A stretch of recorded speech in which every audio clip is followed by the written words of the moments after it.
வணக்கம். தயவு செய்து பொறுமையாக கேளுங்கள். அழுது விட்டேன் இது போன்ற கவிதைகளை சொல்வதில் பெருமைப்படுகிறேன். நன்றி ஒரு நட்புக்கு.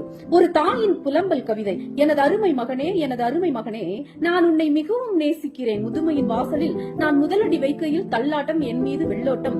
கொஞ்சம் பொறுமை கொள்க, அதிகம் புரிந்து கொள்க. என் முதுமை பார்த்து முகம் சுளிக்காதே.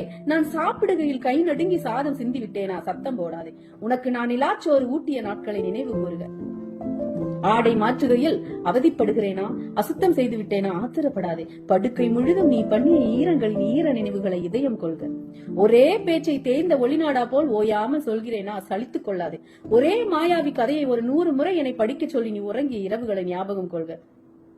நான் குளிக்க மறுக்கிறேனா? சோம்பேறித்தனம் என்று சுடுசொல் வீசாதே. உன்னை குளிக்க வைக்க நான் செய்த யுக்திகளை எனக்காக புதுப்பித்து தருக. புதிய தொழில்நுட்பம், புதிய பயன்பாடுகள் உன் புயல் வேக புரிந்து கொள்ள சத்தியமா எனக்கு சாத்தியமில்லை. கேவலப்படுத்தாதே, கற்றுத்தருக. கவனித்து பழக அவகாசம் தருக. இனி சில நேரங்களில் என் நினைவு புரட்சியால் ஞாபகங்கள் அருந்து போகலாம், உரையாடல் உடைந்து போகலாம். நிறைய வேலை இருக்கிறது என்று நேரம் பார்க்காதே. என் அருகில் இருந்து ஆற்றாமை தேற்றுக, ஆசுவாசப்படுத்துக. என் கால்கள் என்னை ஏமாற்றுகையில் நீ முதல் நடை பழக. என் விரல் நீண்டது போல் கை கொடுத்து எனக்கு உதவி செய்க.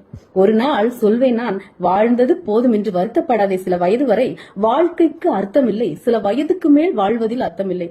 காலம் வரும்போது இதை நீயும் புரிந்து கொள்வாய்.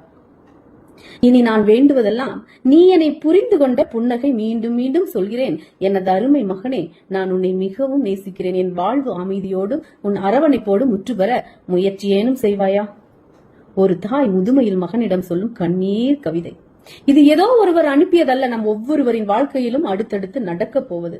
நமது தாய் தந்தையை பேணி காப்பது நமது தலையாய கடமை. நமது உயிர் இருக்கும் வரை நாம் அவர்களை பேணி காப்போம். நமக்கும் ஒரு நாள் இந்த முதுமை வரும். அதற்குள் நமது பணியை சிறப்பாக செய்து நமது பெற்றோரையும் சிறப்பாக வாழ வைப்போம். நன்றி.